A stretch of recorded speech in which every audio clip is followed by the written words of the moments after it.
UP TET के SST class में आप सबका स्वागत है। कल की क्लास में हम लोग प्रमुख व्यक्तित्व के पार्ट 1 को पढ़े थे। आज पार्ट 2 की क्लास लेने हम लोग जा रहे हैं। ये क्लास खास तौर पे यूपी टेट 2026 के लिए एसएसटी 6 क्लास 6 से 8 के लिए जूनियर बैच के लिए बना हुआ है। आप सब कोई भी इसे देख सकता है। आइए हम लोग इसमें दूसरे पार्ट्स में सबसे पहले देखते हैं डीके कर्वे के विषय में। क्या पढ़ना है डीके कर्वे के विषय में? जो एग्जाम में आता है वही पॉइंट रखा गया है। भारत में प्रथम महिला विश्वविद्यालय की स्थापना बंबई में किया गया था। डीके कर्वे द्वारा बंबई में प्रथम महिला विश्वविद्यालय की स्थापना किया गया था। पूरा नाम इनका गोडो केशव कर्वे है। विवाह प्रतिबंध निवारक मंडली, इंपॉर्टेंट है, पूछा जाता है। विवाह प्रतिबंध निवारक मंडली व विधवागिरी की स्थापना इनके द्वारा किया गया था। लेकिन अगर आपके एग्जाम में आ जाए कि भारत में विधवा पुनर्विवाह की शुरुआत किसने किया था, तो क्या आंसर होगा? विधवा पुनर्विवाह अधिनियम किसने लाया था? तो कैनी ने लाया था। इसे बनाया किसने? तो डलहौजी ने बनाया था। उसकी ट्रांसफर हो गई, फिर कैनी ने इसको बनाया था। आइए नेक्स्ट हम लोग देखते हैं बाल गंगाधर तिलक के विषय में बात करते हैं। इनकी उपाधि क्या थी? लोकमान की उपाधि थी। भारतीय शांति का जनक इन्हें कहा जाता है। यह कथन अंग्रेज पत्रकार वैलेंटाइन चिरोल ने इनके लिए कहा था। ठीक है। 1916 में बाल गंगाधर तिलक ने होम रूल लीग की स्थापना किया। इनकी पत्रिका का नाम केसरी और मराठा था। एग्जाम में पूछा जाता है। भारत में 2 उत्सव बाल गंगाधर तिलक द्वारा शुरू किया गया। कौन कौन? पहला गणपति उत्सव 1893 में, दूसरा शिवाजी उत्सव 1895 में बाल गंगाधर तिलक द्वारा शुरू किया गया। मांडले जेल वर्मा में पुस्तक इन्होंने लिखा, गीता रस नाम का पुस्तक लिखा। चाहकर भी कभी आईएनसी के, भारतीय राष्ट्रीय कांग्रेस के अध्यक्ष नहीं बन पाए।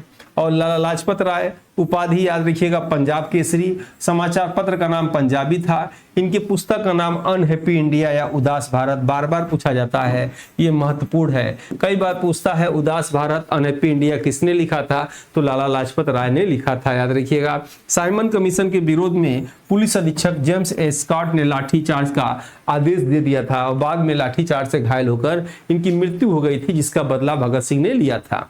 ठीक है। बिपिन चंद्र पाल के विषय में देखा जाए, साप्ताहिक पत्रिका के संपादक, पारदर्शिका। इन्होंने 1908 से 1911 में कारावास के दौरान राजनीतिक विचार में परिवर्तन आया और ये इंग्लैंड चले गए। ठीक है। उसके बाद मोहम्मद अली जिन्ना के विषय में देखा जाए, 1916 में मुस्लिम लीग के लखनऊ अधिवेशन के अध्यक्ष रहे थे। कौन रहे थे? मोहम्मद अली जिन्ना रहे थे। ठीक है। 1904 में धर्म के आधार पर भारत में बंटवारे की मांग की गई थी। इनकी उपाधि क्या थी? कायदे आजम। महान नेता मोहम्मद अली जिन्ना को कहा जाता है। पाकिस्तान के प्रथम गवर्नर बने। नोट, पाकिस्तान के प्रथम प्रधानमंत्री लियाकत अली बने थे। प्रश्न आता है कभी कभी, जब 15 अगस्त 1947 को भारत आजाद हुआ तो भारत के प्रधानमंत्री पंडित जवाहरलाल नेहरू बने, और पाकिस्तान जब एक दिन पहले 14 अगस्त 1947 को आजाद हुआ तो पाकिस्तान के प्रधानमंत्री लियाकत अली बने। मोहम्मद अली जिन्ना वहां के गवर्नर या राष्ट्रपति बने, याद रखिएगा। भारत में जिन्ना हाउस कहाँ है? तो मुंबई में है। आपको ये सोच रहे होंगे सर मुझे इतना कुछ याद कैसे होगा? इतना कुछ मैं हर साल, प्रतिवर्ष और 12 महीने में पढ़ाता रहता हूँ। आप मेरे ऊपर छोड़ दीजिए, आपको कैसे याद होगा? मैं बार बार आपसे रिपीट कर रहा हूँ, मेरी टीम है, डिजिटल स्टूडियो है, पूरे ऑफिस में लोग काम करते हैं। जो कुछ भी पढ़ा रहा हूँ सब पे टेस्ट बनेगा, इस पे भी पड़ेगा, हर पेज पे टेस्ट बनेगा। वो टेस्ट आपसे लिलवा के, आपको बोल बोल के, बार बार रिपीट करके याद करा दूंगा। मेरे ऊपर छोड़ दीजिए। अभी हम लोग का ध्यान थोड़ा ट्रायल पे है, यूट्यूब पे भी है, एडमिशन पे भी है। आप निश्चिंत रहिए, मतलब आप लिखते रहिए, नोट्स लिखिए, जरूर कोशिश करिए। नहीं लिख पा रहे हैं, समय नहीं है, पीडीएफ का प्रिंट आउट निकाल के नथी कर लीजिए या बाइंडिंग करा लीजिए। याद कैसे होगा? मेरे ऊपर छोड़ दीजिएगा। हाँ, एक फार्मूला याद रखिएगा, एक सरे सब सरे, सब सरे सब जाए। 10 जगह कूद कूद के पढ़ेगा कोई तो पढ़े, उसकी मर्जी। अगर आप हमारे पास पढ़ रहे हैं तो हमारे फार्मूले से पढ़िए, आपको पास होने से कोई रोक नहीं पाएगा। आज 16 वर्ष हो गए मुझे पढ़ाते पढ़ाते, और मैं जानता हूं परीक्षा कैसे निकलेगा।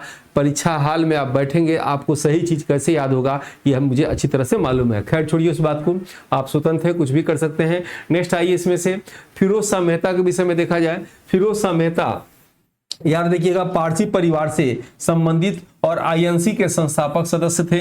इनकी पत्रिका का नाम 1913 बॉम्बे क्रॉनिकल है। नेक्स्ट इसमें से आप देखेंगे कि अरविंद घोष के विषय में, अरविंद घोष की पत्रिका का नाम युगांतर है। अलीपुर षड्यंत्र केस में जुड़े थे। अलीपुर बम कांड 1908 में हुआ था। पांडिचेरी में इन्होंने अरविंदो आश्रम की स्थापना किया।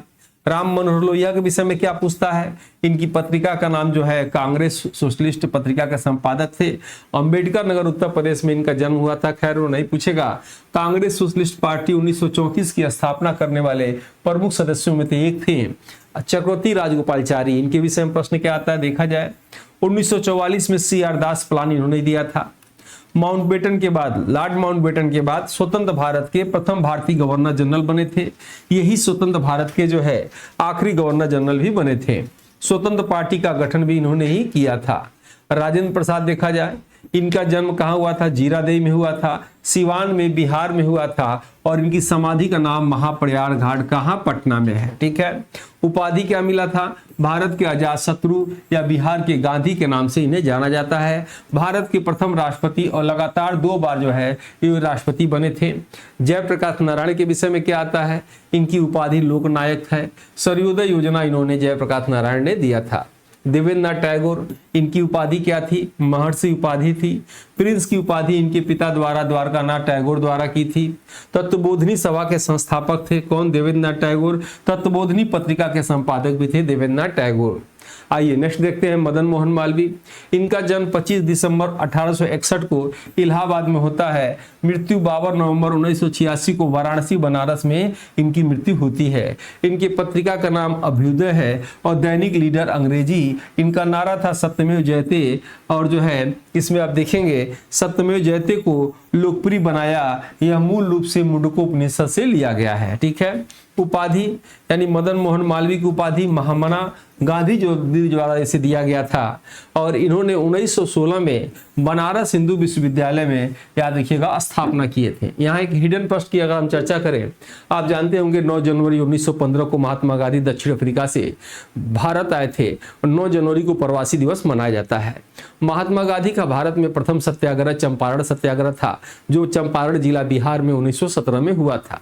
कभी कभी एक हिडन प्रश्न आता है, प्रश्न ये आता है, जब महात्मा गांधी दक्षिण अफ्रीका से 9 जनवरी 1915 को भारत आए थे तो पहली बार किसी सभा में क्या वो भाग लेने गए थे, सभा समारोह में? तो हाँ, भाग लेने गए थे। किस सभा में भाग लेने गए थे? तो 1916 के जब बनारस हिंदू विश्वविद्यालय की स्थापना हुआ, स्थापना समारोह हो रहा था, मदन मोहन मालवीय ने इनको 1916 में बुलाया था और महात्मा गांधी की भारत में प्रथम, याद रखिएगा, ये सभा में का आमंत्रण था। ठीक है, लेकिन सत्याग्रह 1917 वाला चंपारण में, याद रखिएगा, बिहार में।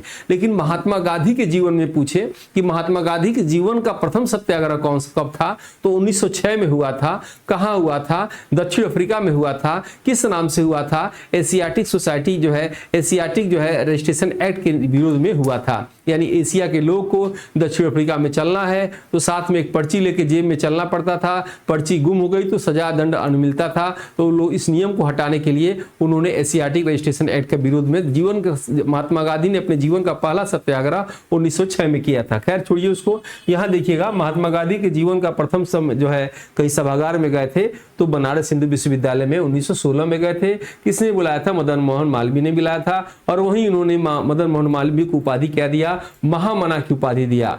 नोट कर लीजिएगा, मदन मोहन मालवीय अटल बिहारी वाजपेयी का जन्मदिन 25 दिसंबर को हुआ, इसलिए 25 दिसंबर को 2015 में एक साथ भारत रत्न पुरस्कार मालवीय जी को मरणोपरांत और अटल बिहारी वाजपेयी को दिया गया। ठीक है, विनायक दामोदर सावरकर या बीडी सावरकर के विषय में देखा जाए क्या पूछता है।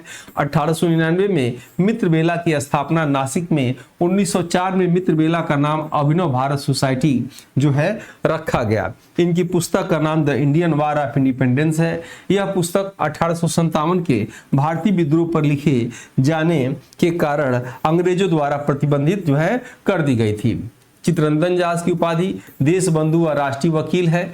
इनकी मुख्य पत्रिका का नाम फॉरवर्ड है। ये अंग्रेजी में वंदे मातरम के संपादक से भी जुड़े रहे। ठीक है, चंद्रशेखर आजाद पूछता है इनके विषय में। कहाँ जन्म हुआ था इनका? भावरा में जन्म हुआ था, मध्य प्रदेश में। हिंदुस्तान सोशलिस्ट रिपब्लिक एसोसिएशन पूछा हुआ है, याद रखिएगा 1928 में। याद रखिएगा HSRA, ठीक है, की स्थापना इन्होंने किया था। ठीक है, काकोरी ट्रेन डकैती के केस में बच गए थे। योगी सरकार में काकोरी ट्रेन डकैती को काकोरी ट्रेन एक्शन के नाम से बताया है, नाम दिया है। इनका प्रमुख नारा क्या था? चंद्रशेखर आजाद का नारा था, अब भी जिसका खून न खौला वो खून नहीं पानी है, जो देश के काम ना आए वो बेकार जवानी है। किसका था? चंद्रशेखर आजाद का। दीनदयाल उपाध्याय का देखा जाए, इनका जन्म 25 दिसंबर 1916 मथुरा में हुआ था। इनकी मृत्यु 11 फरवरी 1968 को हुई थी। भारतीय जनसंघ के संस्थापक थे। प्रथम अध्यक्ष डॉक्टर श्यामा प्रसाद मुखर्जी थे। दीनदयाल जी इनके जो है प्रथम महासचिव थे और बाद में 1967 में ये अध्यक्ष बन गए थे।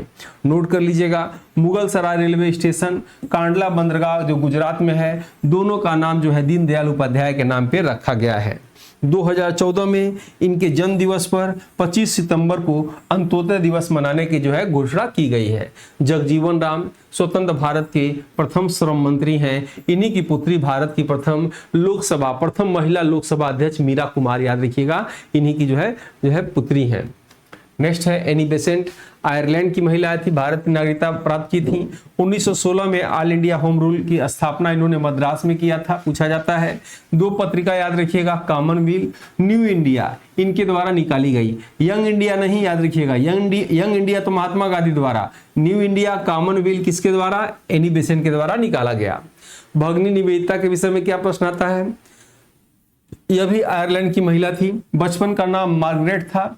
इनके गुरु का नाम स्वामी विवेकानंद था, याद रखिएगा। उपाधि इनको मानस कन्या किसने दिया था? विवेकानंद द्वारा कहा गया।